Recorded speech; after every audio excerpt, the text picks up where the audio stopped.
Como vocês sabem, nós estamos no mês de aniversário da igreja. A igreja está completando 4 anos e nós vamos ter uma conferência sobre este tema dia 25 e 26.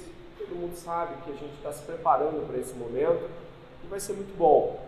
Mas durante esse mês, as escolas bíblicas estarão tratando deste tema. Hoje a gente vai falar da história dos batistas. Mas vão ter momentos sobre a teologia, sobre nossa confissão, os principais teólogos. Então vai ser importante para que eu e você nos aproximemos mais. Afinal, quantos já não tiveram essa impressão, né?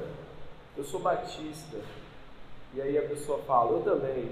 E você fica pensando, de que modo? Né? Como nós somos batistas? Eu acho que é uma pergunta que você fica às vezes pensando. E eu acho que ao entender isso, e ao entender que hoje você encontra batistas pentecostais, neopentecostais até, você fica pensando, então como é ser batista? Será que existe um ser batista? Então é isso que a gente vai começar a analisar. E eu começo aqui fazendo uma pergunta para todos nós, né? Por que estudar a história dos batistas? Primeiro, é importante conhecer nossas origens. Nós temos no Brasil talvez um interesse reduzido na compreensão do que veio antes. A nossa cultura, majoritariamente, eu encontro isso em sala de aula, é um misto de desconhecimento do passado e não desejo de conhecê-lo. E muitas igrejas protestantes sequer sabem o que é protestantismo, ou como eu fiz um trabalho certa vez no seminário, perguntando a alguns pastores o que ele achava da reforma, e a maioria deles falou sobre as obras e a construção da igreja. Isso é triste para nós, mas então deveríamos não ser desta forma, entender que as nossas origens trazem muito sobre como chegamos até aqui. Segundo, e aí citando Judas 1:3, os efeitos da descoberta de que muitos homens e mulheres lutaram pela fé que de uma vez por todas foi entregue aos santos. Não é só Judas, em sua epístola, que fala da necessidade de compreendermos a fé que foi entregue aos santos. Paulo também fala sobre tradição, e ele usa esse termo mesmo, de que nós deveríamos viver segundo as tradições que recebemos.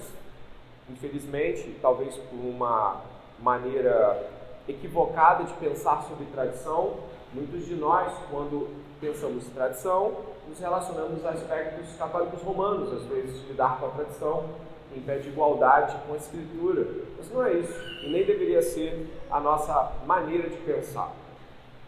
Eu vou trabalhar aqui inicialmente, e aí reitero, tanto Adonias quanto Lucas devem levantar a mão assim que perceberem que algo mais pode ser dito, tudo bem?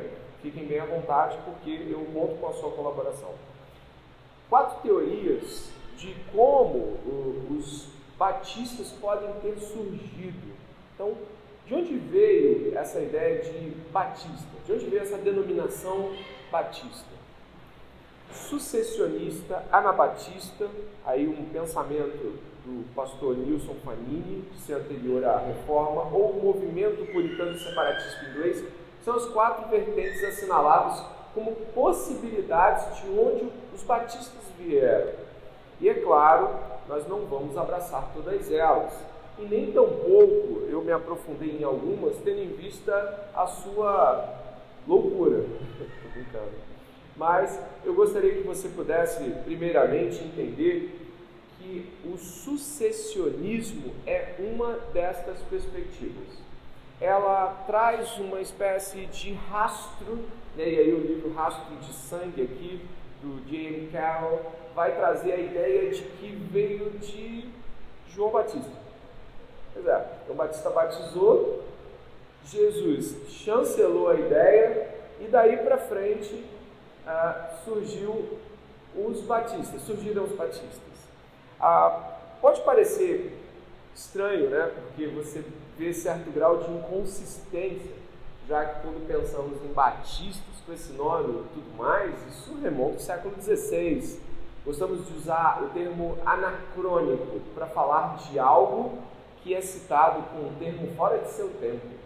É anacrônico falar sobre batistas no primeiro século, sem dúvida nenhuma. A própria igreja ainda estava por ser montada, estruturada por Jesus Cristo e através do Espírito Santo pelos apóstolos. Mas sim, algumas pessoas apontam de que essa realidade de João Batista é a que firma a ideia de ser batista, de uma denominação batista. Dê uma olhada aqui na continuação do slide, problemas com essa teoria, da qual não vou me deter muito. James Carroll afirma que a verdadeira igreja é batista, e todas as comunidades cristãs dos 3 primeiros séculos eram batistas. Primeiro que falar isso sobre os 3 primeiros séculos é bem complicado, por não haver uma estrutura, digamos assim, histórica que chancele isso. Nós não temos os pais da igreja trazendo essa menção batista. E é claro, presta atenção, no primeiro, segundo, principalmente no segundo e no terceiro século, existe uma pluralidade de pensamento cristão que é até difícil você trazer algo para um eixo só.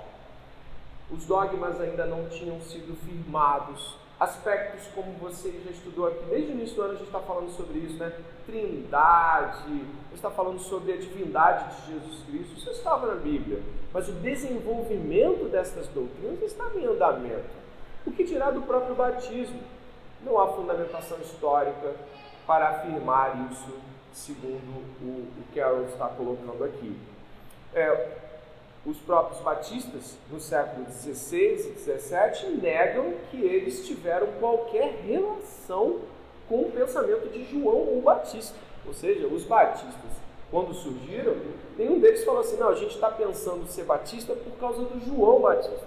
Essa ideia sucessória de que as igrejas batistas sempre se viram desta forma por causa de João Batista, não encontra sustentação nem no período da igreja primitiva e nem no período da formação histórica dos batistas. Tudo bem até aí? Vamos seguir. Aqui tem batistas, né, esses mesmo do século XVI e XVII, trazendo as suas negações acerca disso, né? John Smith, a qual a gente vai citar já, diz: nego toda a sucessão, exceto da verdade. Não existe continuismo na igreja visível, toda a sucessão vem do céu. Essas afirmações foram retiradas de um contexto sobre batismo. Thomas Hughes: nenhum homem nunca será capaz de provar isso que a gente está falando. Seja lançado fora, uma vez que não provém da palavra de Deus que ele ou eles foram os primeiros. E John Spielberg: não existe sucessão no Novo Testamento, mas sim o que vem espiritualmente pela fé e pela palavra de Deus. As 3 frases destacadas ali pelo meu irmão que colocou aqui, nos trazem a ideia de que os batistas não concordavam com a ideia de que João Batista projetou a fé batista denominacional. Tudo bem? Talvez você fique assim, por que as pessoas chegam a esse ponto, né, de fazer afirmações assim, né, tão estranhas? Irmãos, a Bíblia sempre foi um objeto, em termos de estudo, de muita discussão. Sem dúvida nenhuma, você já deve ter ouvido falar de seitas que surgem do nada, revelando coisas que ninguém nunca tinha visto. Agora esse grupo novo viu e achou fantástico. E é incrível como isso pega as pessoas, porque muitos de nós, talvez todos nós em algum momento, acreditam que deva ter algo assim como um segredo ainda não revelado. Vocês se lembram há pouco tempo atrás que um pastor chamado René Terranova apontou a realidade do G12? Quem lembra disso? Pois é, ele falou que ele sacou a coisa. Ninguém tinha entendido nesses 2000 anos de igreja, mas ele entendeu. Existiam 12, esses 12 deveriam ser um padrão de multiplicação de igreja, e ele é o apóstolo que viu tudo isso agora, que estava lá escondido de todo mundo.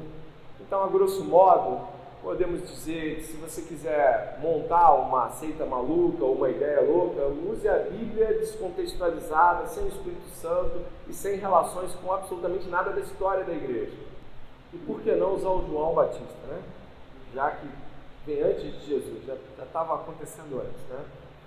Aqui a confissão que nós temos, né, e usamos aí com o catecismo, mas ela vem antes aí para nós, a confissão de 1689 diz: as igrejas mais puras debaixo do céu estão sujeitas à mistura e ao erro, e algumas tanto se degeneram ao ponto de tornarem-se não mais igrejas de Cristo, mas sinagogas de Satanás. No entanto, Cristo sempre teve e sempre terá um reino neste mundo, até o fim deste, para aqueles que creem nele e fazem profissão de seu nome. Então eu gostaria de mencionar aqui que não há sucessão batista do ponto de vista denominacional. Não é sustentável esta argumentação.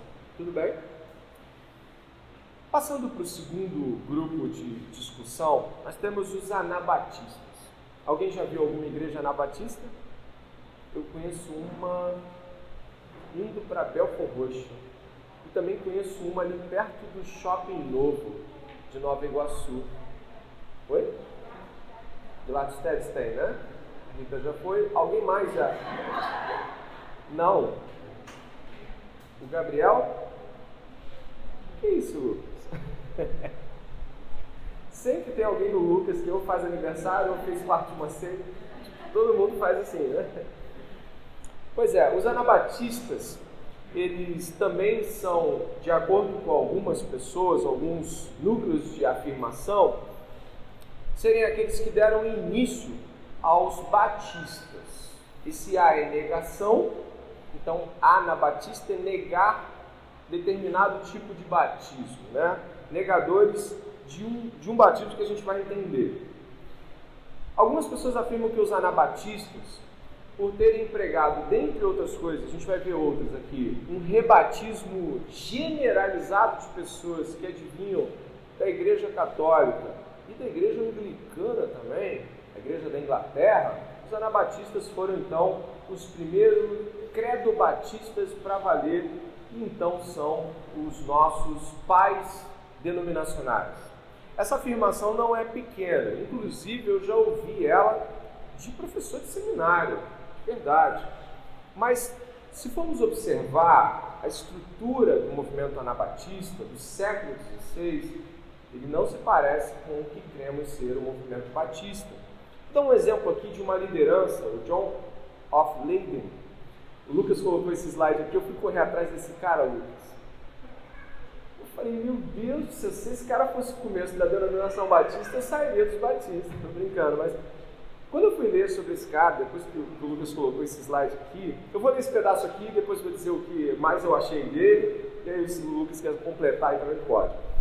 Um líder anabatista radical que se autoproclamava Enoque e afirmava que a cidade de Münster, na Alemanha, seria a Nova Jerusalém. Tomou a cidade em 1534, instalou uma teocracia, estabeleceu a poligamia e o adultério era punido com a morte. Esses anabatistas acreditavam que os seus líderes recebiam revelações do próprio Deus e usavam a violência para fazer o que queriam. Alguma coisa, Lucas? Quer acrescentar aí? Conhecido teu, né? Você botou aqui. Mas olha, sabe o que me chama a atenção dentro desse movimento anabatista? Primeiro é que ele era extremamente heterogêneo. Você tinha anabatista, alguns anabatistas não violentos. Você também tinha anabatistas que eram extremamente violentos, que matavam, inclusive, pessoas que se opunham às suas doutrinas. Os anabatistas não criam que a igreja romana era uma igreja legítima, e aí até certo ponto a gente também concorda, mas também não criam que a igreja da Inglaterra era uma igreja legítima. Mas também não concordavam com Lutero, Calvino e Zwingli em várias afirmações. E eles acusavam os reformadores, acusavam é o termo correto para isso, de não terem feito o dever de casa, não fizeram tudo que deviam fazer. Era uma reforma incompleta, tinha que romper com o Estado, tinha que romper com todo tipo de... quase um movimento anárquico nesse sentido. Eles tinham que romper com todo tipo de tradição anterior. A estrutura anabatista, deste modo, ela rompe com absolutamente toda a cristandade de seu tempo. Os anabatistas, e aí você viu esse exemplo de anabatismo aqui, eles geravam nas pessoas extremo furor e raiva.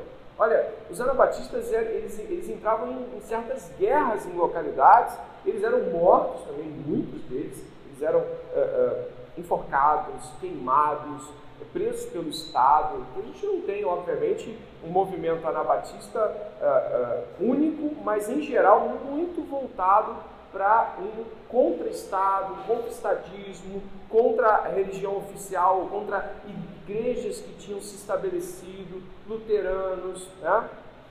Eu posso estar errado, e se eu estou passível à correção, mas eu me lembro de, não sei se foi Calvino ou Lutero, fazendo repreensões duríssimas em relação aos anabatistas. Aí os historiadores podem me corrigir se estiverem mais a par. Doutrinas anabatistas, lembrando, não é um grupo homogêneo, é um grupo heterogêneo. Portanto, a gente colocar isso como todos os anabatistas seria um equívoco.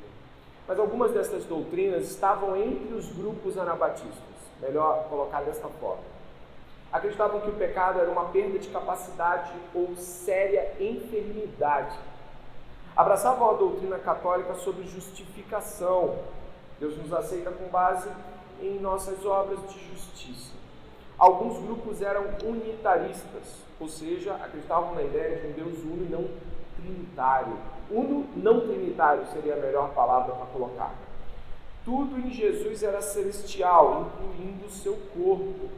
Essas doutrinas, elas não compactuam com as perspectivas que nós entendemos como ortodoxas na fé cristã.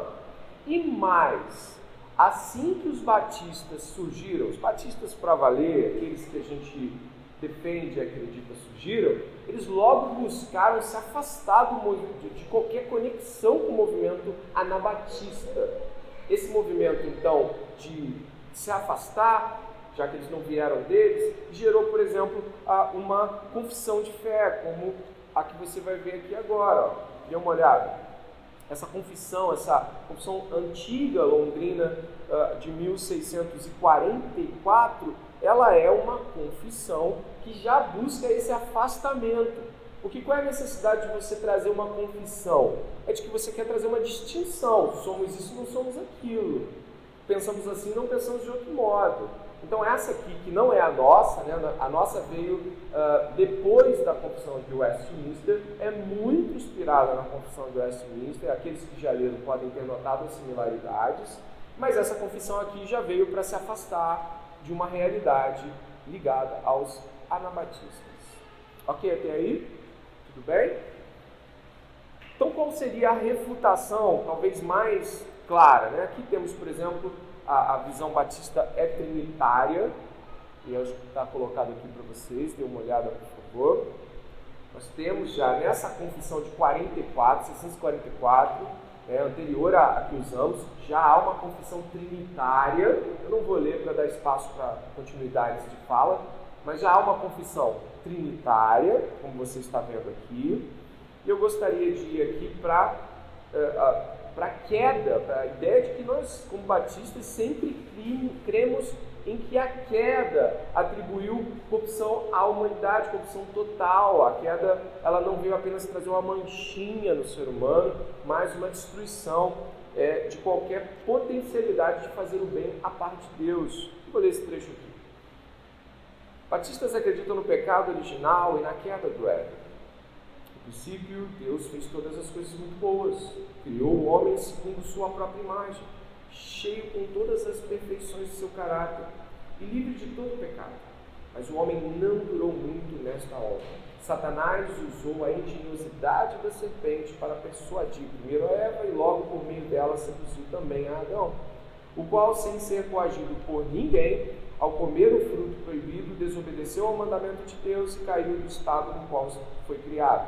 Portanto, a morte veio sobre toda a sua descendência, que agora são procriados em pecado e por natureza são filhos da ira, servos do pecado, súditos da morte, e sofrem outras adversidades neste mundo, e isto para sempre, a menos que o Senhor Jesus Cristo liberte.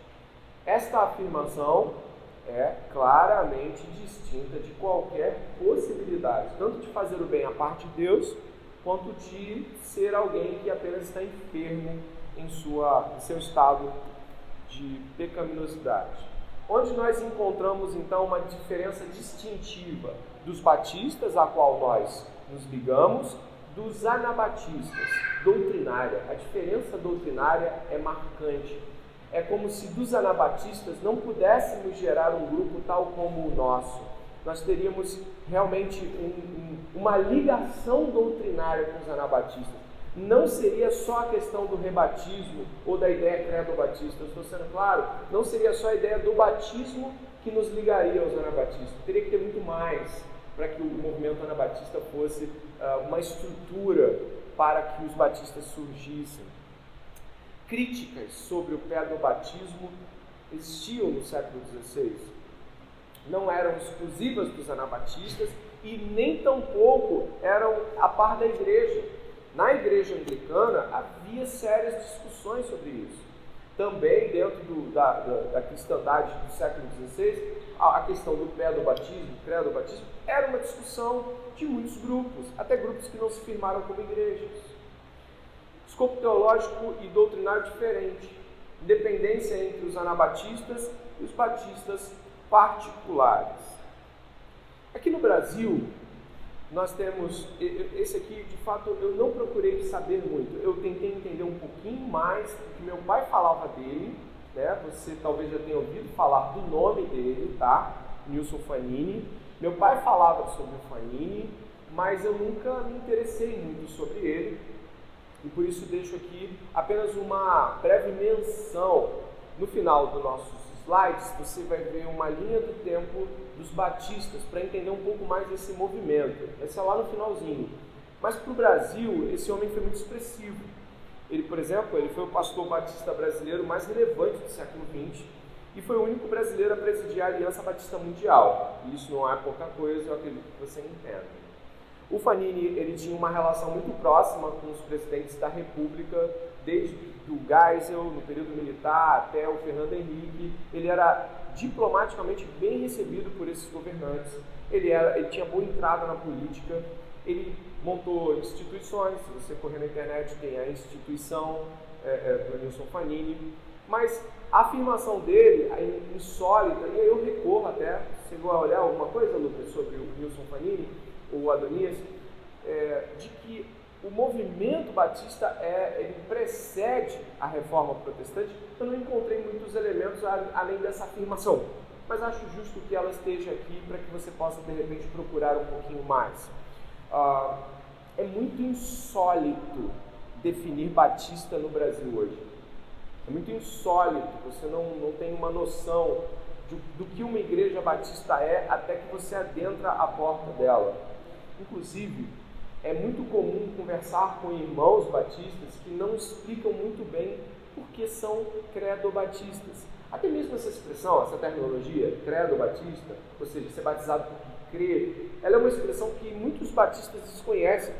Eu já tive a experiência de falar com uma pastora da igreja batista. Perguntei a ela, colega de trabalho, professora comigo, vem cá, a sua igreja é credo-batista, ela é batista? Ela não sabia, ela me perguntou como assim credo-batista. Então a própria expressão era desconhecida para ela, está entendendo? Você imagina então que uma afirmação como essa do Nilson Fanini, ela vai se destacar e ela vai fazer formação de opinião. Da mesma forma rasa, mas uma opinião. Então eu peço que você depois vá dissolvendo e procurando um pouquinho mais. Agora eu quero entrar mais precisamente no movimento de compreensão, que sim, é o que eu defendo e é o que proponho que a igreja possa defender também. Movimento puritano e separatista. Vou beber uma água aqui porque está calor, mas quem já ouviu falar dos puritanos? Quem se considera um deles? Olha, o Alan levantou a mão aqui. Não existem mais puritanos hoje. E até aqueles que gostam da doutrina não conseguem, obviamente, viver daquela forma, porque ela é uma forma contextual também, é uma resposta ao tempo. Ela não é algo que você imita. Não tem como você ser puritano como os puritanos foram.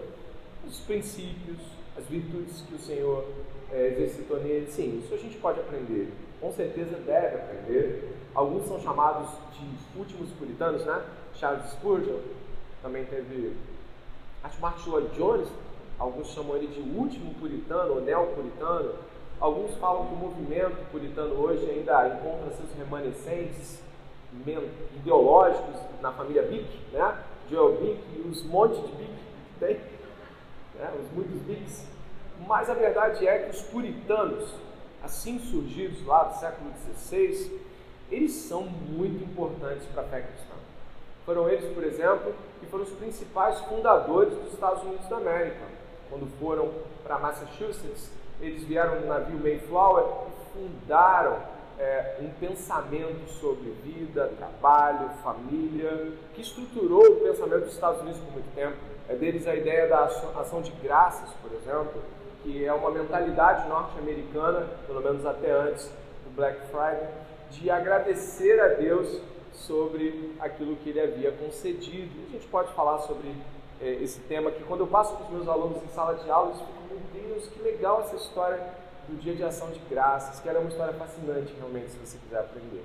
Os puritanos, eles são responsáveis por um vasto 100 mil números de livros que eles escreveram nos seus 70 anos de intensidade. Os puritanos escreveram sobre tudo que você imagina, desde família, filhos, compreensão de igreja, doutrinas. Os puritanos têm um vasto escopo teológico a como você pode estudar. Tem até, acho que é a Vida Nova, né? É a Vida Nova? Tem aquela teologia puritana, eu acho que é a Vida Nova. Enorme, assim, né? Então, os puritanos, sim, são muito importantes, muito relevantes. Mas eu quero contar uma história para você aqui agora. Quando aconteceu a reforma na Inglaterra, ela não aconteceu pelos mesmos motivos que ocorreram as reformas como na França ou Genebra e na Alemanha. A reforma na Inglaterra ela aconteceu porque o seu rei, Henrique VIII, entrou em uma disputa com a Igreja Católica, que teve lá uma ideia sobre o casamento que ele queria desfazer ou dizer anulado, e também sobre o fato de que ele não queria mais abaixar-se ou ser regido por pensamentos católicos que envolviam não somente questões de fé, mas também questões de grana. Até mesmo quando Henrique VIII, digamos aí, deu um grito de separação da igreja, fazendo então a igreja da Inglaterra separada da igreja de Roma, muitas propriedades católicas, todas elas, passaram a fazer parte do Estado. Também a igreja da Inglaterra ficou muito feliz de não precisar dar dízimos, ou seja, dar valores à igreja de Roma. Vantagens econômicas não faltaram para Henrique VIII, no século XVI, fundar a Igreja da Inglaterra. Você deve conhecer com outro nome, talvez, né? A Igreja Anglicana. Isso não significa que homens como Thomas Cranmer, por exemplo, responsável por tantas melhorias litúrgicas, espirituais, não tivessem seu valor na Igreja da Inglaterra. A gente encontra ao longo da trajetória aí, recente, até nomes. J.C. Riley, por exemplo, é o nome de um anglicano que eu gosto muito de ler. Mas o que tem para nós aqui muita importância é de que dentro da Igreja da Inglaterra, grupos surgiram que não estavam concordantes com os pensamentos, tanto dogmáticos, tanto de fé, quanto da própria relação que a Igreja da Inglaterra tinha com o Estado. E tem. É uma igreja estatal. A Igreja da Inglaterra, dentre outras coisas, não permitia que cultos fossem feitos fora de prédios oficiais da Igreja da Inglaterra. Muitos grupos, então, surgiram se separando da Igreja da Inglaterra. Por isso chamamos eles de separatistas. Esses grupos separatistas se afastaram da Igreja da Inglaterra. São os puritanos? Não. Houve puritanos que também se mantiveram na Igreja da Inglaterra. Houve puritanos que também se mantiveram ligados e comungando da Igreja da Inglaterra, ainda que com muitas discordâncias eclesiológicas e doutrinárias. Mas o que isso tem para nós em termos diretos, né? Alguns nomes são importantes de serem ressaltados. Eu pedi que a minha irmã Samara imprimisse isso aqui, mas eu vou mandar para a igreja depois, que é do professor Wilson Port. Ele fez um compêndio de 10 páginas sobre a história dos batistas E está bem conciso, dá para a gente entender bem. Mas como é que surge então essa ideia dos batistas de verdade, né? Para valer, como é que surge? Aqui tem a história do John Smith. Eu vou ler um pedacinho e vou falar um pouco mais sobre ela. A igreja liderada por Smith sai da Inglaterra por causa da perseguição do rei James I e vai para a Holanda. Junto com John Hobson e mais 150 membros, Smith se estabelece na Holanda por causa das imposições de culto da igreja anglicana. O rei exigiu a plena conformidade de todos os ministros da igreja da Inglaterra com os 39 artigos e o livro de oração comum. A história do Smith é muito interessante. Eu estava lendo em casa e falei assim, nossa, a gente não sabe de muita coisa. O John Smith ele passou uns quase 10 anos na igreja da Inglaterra e no final da jornada dele ele já estava pregando contra. Sabe quando o cara está na igreja, é ministro, ele já está detonando com palavras a própria igreja. E eles se separam. No começo, eles se separam, mas como ele é inconsistente teologicamente, ele até se auto-batiza. Imagina, né? Pois é, o John Smith ele joga água nele mesmo. Um grupo de pessoas lá segue ele e ele joga água nesses também. E batiza esses que antes eram da igreja da Inglaterra. Depois ele cai em si, ele vê que esse negócio que ele fez não está muito legal. Então ele desconsidera o batismo que ele tinha feito em si mesmo e outra pessoa o batiza. Nesse íntere, né, que o John Smith sai da igreja da Inglaterra, leva um grupo de seguidores, se autocredo-batiza e depois volta atrás, parte desse grupo achou que ele era meio inconsistente. Ele vai, ele volta, ele vem, e a doutrina dele... concordavam com o credo-batismo, mas achavam que o John Smith não era assim tão consistente. O John Smith ele dá origem, né? E aí repare, uma distância completamente distinta dos anabatistas. John Smith é um separatista, ele sai da igreja da Inglaterra, não há nenhuma ligação com o movimento anabatista. Ele sai da igreja da Inglaterra, crendo no credo-batismo. E eu acredito assim, eu vou tentar pensar dessa forma, tá? Que ele se autobatizou porque não tinha ninguém para batizar ele. Né? Ele devia ser um camarada fora do eixo ali, mas pô, alguém tem que me batizar. Não faça isso. E nem pela televisão, em tempos de pandemia. Não tem que batizar alguém. Quem viu essa cena rocambólica, né? De um cara sendo batizado pela telinha? Não viu isso não? Eu vi um pastor fingindo que jogava água pelo lado e o crente do outro lado jogando água em si mesmo. O John Smith, então, ele sai extremamente chateado com a igreja, monta a sua própria igreja lá e ele dá esse passo em 1609, 1608, mais ou menos. A inconstância teológica dele faz com que muitas pessoas se afastem dele. Por exemplo, o John Smith, e aí aguardo me redarguir se eu tiver lembrado errado, o John Smith inclusive abraçou expiações ou pensamentos mais ligados àquilo que o arminianismo projetaria. Ele então é considerado o que chamamos de um batista geral. Ele tem um pensamento que é diferente daquilo que nós, por exemplo, pensamos aqui. Mas ele é credo-batista. Ele não é anabatista. Ele não vem de um movimento separatista voltado para aquilo que nós falamos. O John Smith, inclusive, ele é tão dúbio em suas colocações que muitos dos membros vão procurar pastoreio em outros núcleos, ainda assim pensando de modo assim claramente credo-batista. Mas os batistas gerais, eles eram tão confusos, esses aí, né, que tem essa linha de raciocínio mais voltada assim, talvez por arminianismo em termos soteriológicos. Eles eram tão confusos, tinham dificuldade, por exemplo, olha, algumas dificuldades dos batistas gerais, tá? As quais nós estamos falando aqui. Dificuldade de formar uma confissão de fé, dificuldade de montar um conjunto de artigos de fé. Eles tinham dificuldades, por exemplo, em montar um prédio. Muitos deles eram contrários a ter um prédio, porque eles ficavam imaginando que tinha uma ligação com a igreja da Inglaterra, entendeu? Não sei se vocês estão entendendo. Não, quem tem prédio é a igreja da Inglaterra. Quem faz isso é a igreja estatal, né? A igreja dominada lá. Então eles tinham essa dificuldade ao ponto, né, de se separarem tanto dos outros cristãos da época que pregavam inclusive a endogamia, que é se casar só com as pessoas da própria igreja, porque eles não queriam misturas teológicas. Olha que complicado isso. Isso quebra com o quê, gente? Com a catolicidade do cristianismo. Isso é bem complicado, né?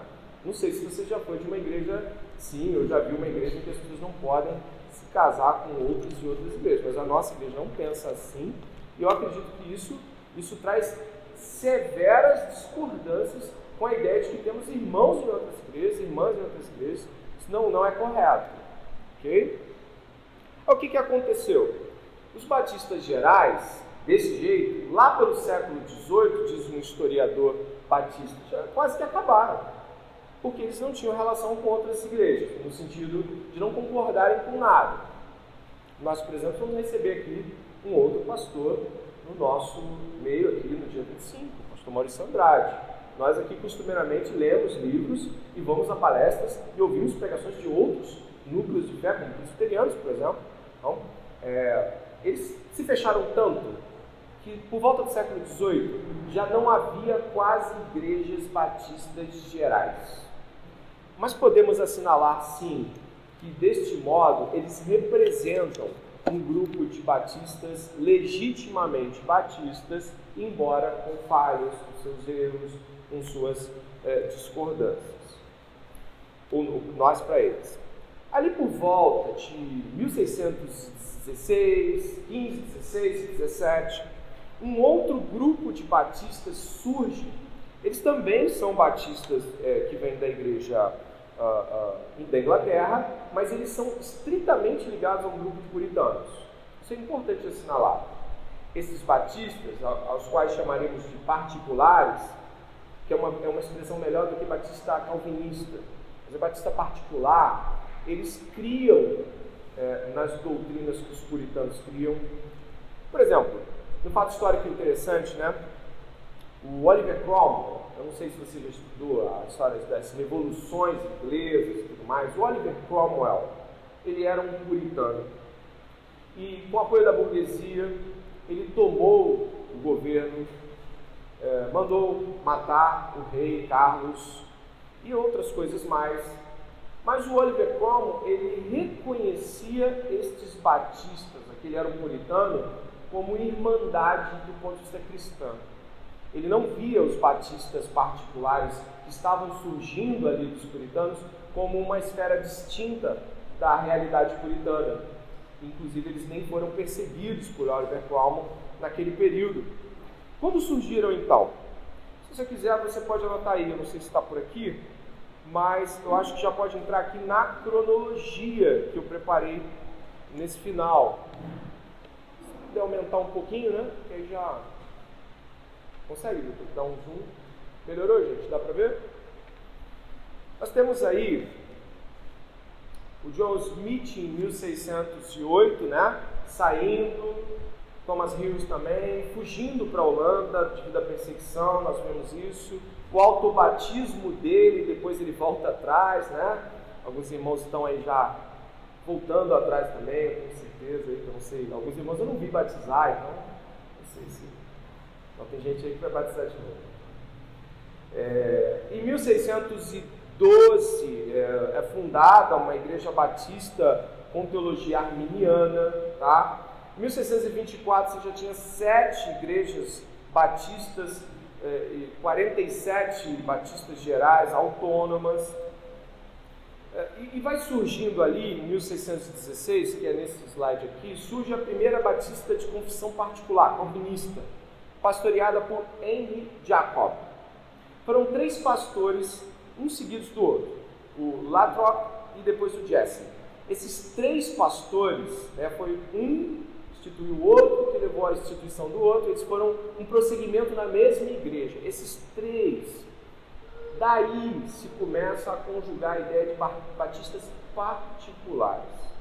Ou seja, é desta igreja em particular que o rastro histórico consegue ser mais preciso quanto àquilo que seriam os batistas como nós, que creem na confissão que nós lemos agora há pouco do catecismo, que se liga às nossas convicções. Ou seja, e aí eu já vou meio que terminando aqui a nossa fala, tá? É nesse grupo aqui que temos digamos assim, a nossa ligação histórica doutrinária. Esse grupo, ele produziu, junto com outras 6 igrejas, esse grupo de irmãos, esse pastoreio aqui e essa igreja local, aquela confissão que eu falei para vocês, 644, vocês viram ali, né? Aquela confissão ortodoxa, uma confissão de doutrina saudável, ela advém deste grupo de irmãos junto a outras igrejas que se formaram ali também. E é a partir daí, com convicção credo-batista, não violenta, não apontando para aquilo que os anabatistas fizeram, não eram contrários ao Estado, no sentido de que prestavam serviço militar se tivessem que prestar, se o Estado os convocasse, não eram contra parlamento, contra nada disso que os anabatistas eram, não criam que havia ligação histórica dos batistas com João e nem nada disso.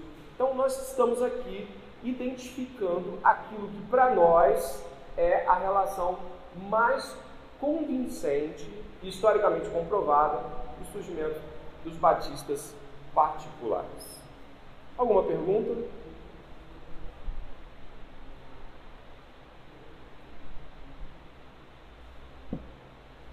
Se não, a gente prossegue, não tem nenhum problema. Eu quero agora, olha, passou muito rápido, são 10h22, então alguns minutinhos, tá? Eu quero agora continuar, só para você ver alguns movimentos históricos batistas, e eu acho que é legal você entender um pouco disso, para que você possa ter uma visibilidade maior da importância dos batistas ao longo da história, né?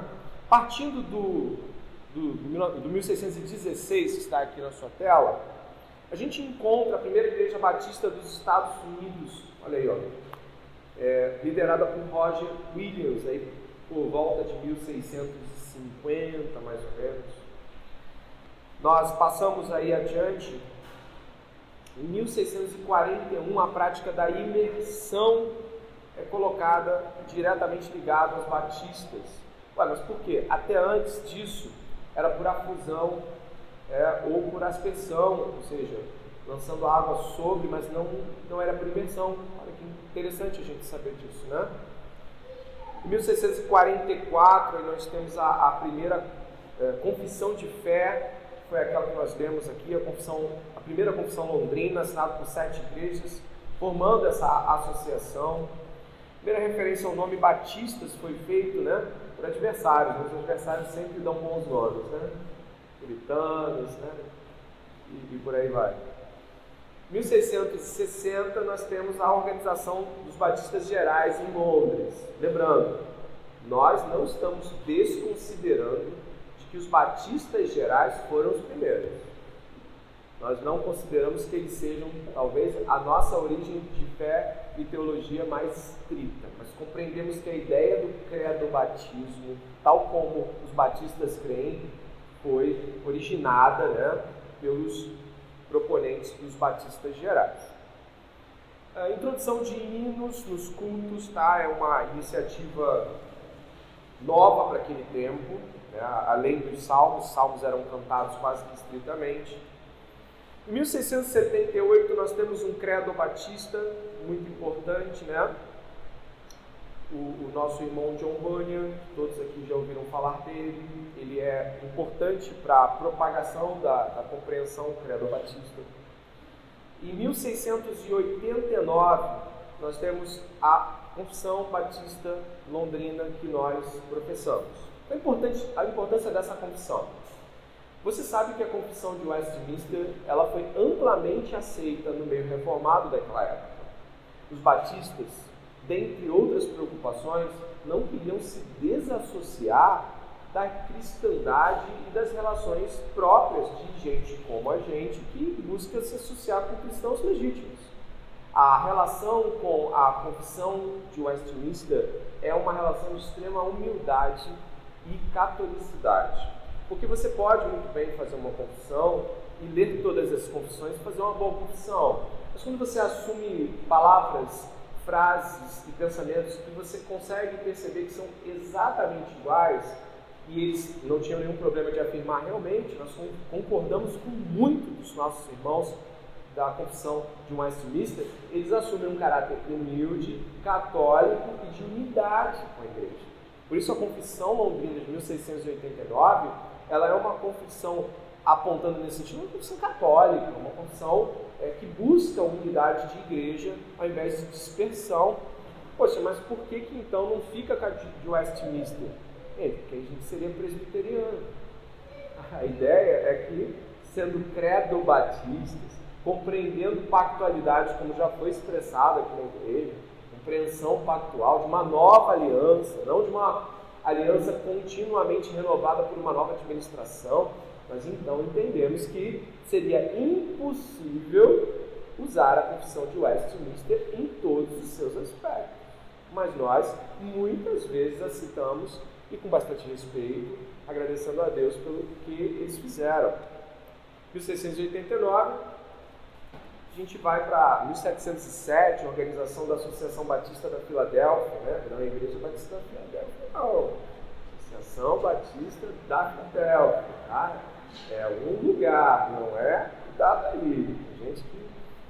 1787, envio de pedido ao parlamento inglês para a abolição da escravidão. Que coisa significativa é isso, hein? Por parte dos batistas. Olha aí, 1792, né? William Carey e outros da Sociedade Batista propagam o evangelho entre pagãos. Que importante esta memória histórica. 1793, William Carey e John Thomas, missionários na Índia.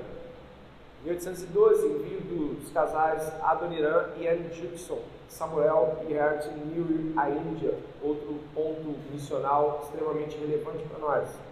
Vou passando aqui, né? Aqui o surgimento da União Batista da Grã-Bretanha, unificando os batistas particulares e gerais. Eu não procurei muitos dados históricos, mas de fato aconteceu, e depois a gente pode precisar até que ponto essa unidade se deu, mas não vou fazer afirmações aqui extra. Bom, vou passar um pouquinho aqui, Convenção Batista 1845, próximo slide aí, a primeira Igreja Batista do Brasil 1871, tá? 10 de setembro, é significativo isso, da cidade de Santa Bárbara. 1880, batismo e ordenação do ministro Antônio Teixeira de Albuquerque, primeiro pastor batista brasileiro. 82, fundação da segunda Igreja Batista em Salvador. 1884, terceira Igreja Batista no Rio de Janeiro, olha aí, espalhamento, né? 1891, aparecimento do cantor cristão, devem conhecer nesse livro de cânticos batista tão célebre, né? Tem aí, ó, mais de 100 e tantos anos, 16 hinos editados.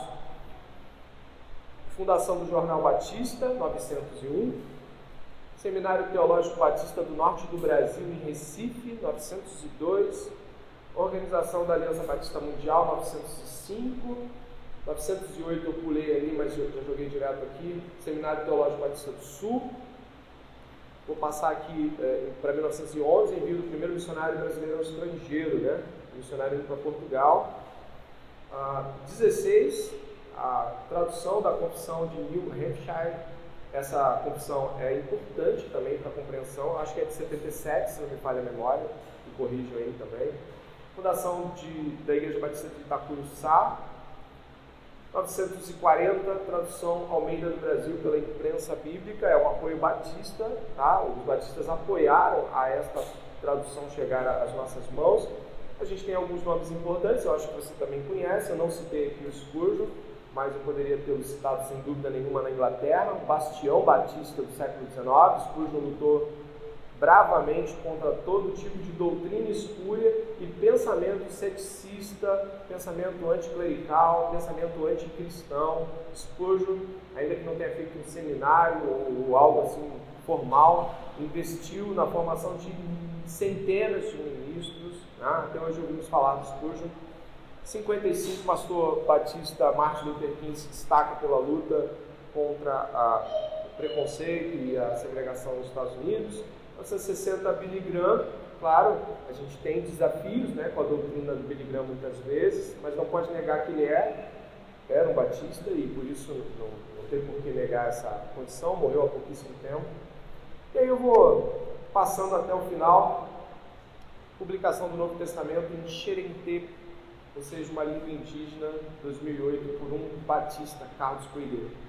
São pontos importantes, fatos históricos, coisas relevantes que a gente não pode deixar de aprender, mas o que eu quero com isso, né, terminando agora, é de que você possa ter certeza da fundação do pensamento batista, afastar pensamentos errôneos acerca da denominação, fazer distinções corretas, né? Como falei aqui numa aula uns domingos atrás, uma frase do pastor R.C. Sproul, ele fala, olha, cabe ao teólogo saber fazer distinções. Ele é o tipo de pessoa que usa as palavras de tal forma que ele consegue mostrar a diferença de uma coisa para outra para as pessoas e elas falam, então isso não é aquilo. Então hoje nós fizemos distinções. Hoje nós lançamos aspectos fundamentais que vão gerar, tenho certeza, né, um fomento aí de que comprem-se livros, né? A editora Pronobis tem produzido material batista, a editora Estandarte de Cristo, que vocês já devem ter conhecido também, eles também têm muito material gratuito, e essas distinções nos fazem compreender melhor que antes de nós vieram outros que se esforçaram muitíssimo em Cristo para compreender de modo correto a doutrina. Houve falhas também, que a gente não as negou aqui, mas conseguimos, eu acredito pela graça de Deus, compreender tudo isso. Amém? Alguma pergunta? Não? Nós vamos concluir então. Caso você queira perguntar alguma coisa ou fazer algum comentário, fique à vontade depois.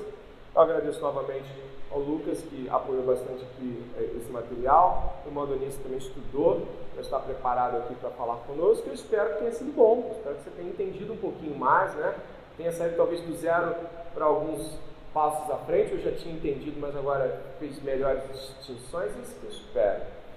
Portanto, ore comigo nesse momento e agradeça a Deus por nos conduzir até aqui. Acredito que a fé cristã, batista, reformada é uma fé saudável, boa. Pode ser que a gente vai descobrir que alguma coisa ou outra deva estar errada em algum ponto que a gente precisa mudar, mas até onde eu vejo, Deus tem feito grande obra em meio aos batistas e eu aconselharia alguém a ser um cristão batista sem ressalva e com consciência limpa diante de Deus. Vamos agradecer a Deus?